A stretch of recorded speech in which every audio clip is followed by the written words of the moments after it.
Hello there BookTube, it's Jenna, and today I've just got a little book haul to show you. The first book I'm going to show you is Confessions by Kane Minato, and this is one of the books that Elinor bought me in our monthly book exchange, and this is a Japanese book, and it's the last day of term and Yuko's last day at work. She tells the students she's resigned because of what happened, but not for the reasons they think. Her daughter didn't die in an accident. Her daughter was killed by 2 pupils in the class, and before she leaves she has a lesson to teach. But revenge has a way of spinning out of control, and Yuko's last lecture is only the start of the story. In this best-selling Japanese thriller of love, despair and murder, everyone has a confession to make and no one will escape unharmed. And so it just sounds like a really dark thriller with quite a different take on things. And it's quite a short book, so that looks like it's going to be a fast page turner. Also from Japan, I have got Full Metal Alchemist, and this is a bind-up of volumes 4, 5 and 6. I recently read the first 3 volumes of this series, my very first manga. Really enjoyed it, so I want to carry on with the series and see where it goes next. I've got to show you It's the Choice, and this is by Edith Eger. And if you look on the cover, it gives you a bit of a clue as to what this book is about. Obviously, that is the entrance to Auschwitz. It's 1944 and 16-year-old ballerina Edith Eger is sent to Auschwitz. Separated from her parents on arrival, she endures unimaginable experiences, including being made to dance for the infamous Joseph Mengele. When the camp is finally liberated, she is pulled from a pile of bodies, barely alive. The horrors of the Holocaust didn't break Edith. In fact, they helped her to learn to live again, with a life-affirming strength and a truly remarkable resilience. The Choice is her unforgettable story.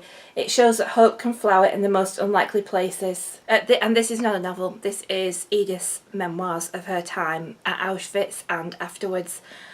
And it astounds me how many stories are still to be told about the war and this particular period of history. Hello there BookTube, it's Jenna, and today I've just got a little book haul for you just to show you some of the books that I've bought recently. The first one I've got to show you is the final one in Sarah J Maas's Throne of Glass series, and this is Kingdom of Ash.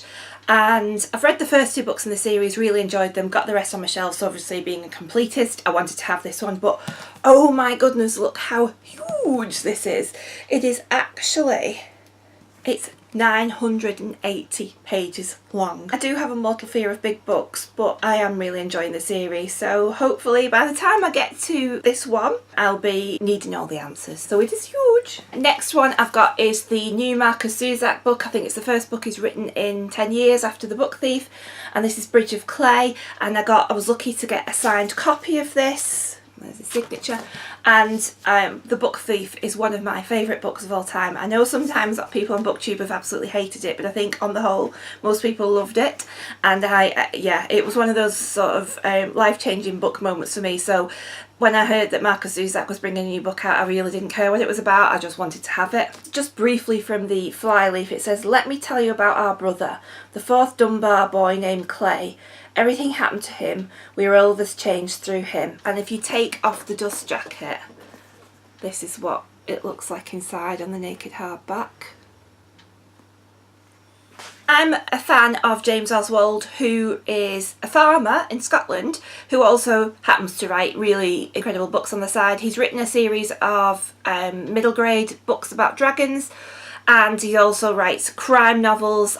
He's written a series following which is set in Edinburgh, where the detective is Tony McLean, and now he's done the first in a new series, and this is No Time to Cry, and this is a Constance Fairchild novel. So this is a new series a crime series that he started, and it's Undercover ops are always dangerous, but DC Constance Fairchild never expected things to go this wrong. Returning to their base of operations, an anonymous office in a shabby neighbourhood, she finds the bloodied body of her boss and friend, D.I. Pete Copperthwaite. He's been executed, a single shot to the head.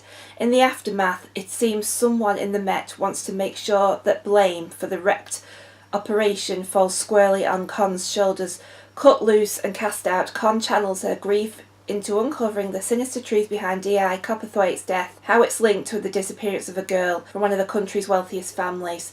But the closer Con gets to finding answers, the greater the danger to her own life, and it's clear her enemy will stop at nothing to silence her. I find James Oswald is a really good page-turner, and when you just want that kind of thriller, dark crime novel. My gift from Elinor is this huge book, but don't be put off. It's 3 books in one, and this is The Summer I Turned Pretty by Jenny Han, and it's 3 books in one.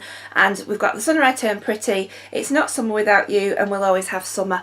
And Elinor herself has read these and recommended them, so she said sometimes you just need this sort of light read that's a real page turner, and I think particularly as I have been a little bit slumpy lately, that it might be just the thing for me. And then the final one I've got to show you is the first in Louise Penny's crime series, and this is Still Life, and it was actually only £2 on Amazon. And it's the Inspector Gamache series, and it's shock and fear shudder through the village of Three Pines when one of their own is found dead in the woods, a narrow wound in her heart. Chief Inspector Armand Gamache knows that in every Eden lurks a snake, and as he probes the baffling murder of a seemingly innocent woman, the village begins to bring up its dark secrets. That's it for my brief little book haul. Let me know if you've read any of these and what you think of them, and I will see you all soon. Keep reading. Bye!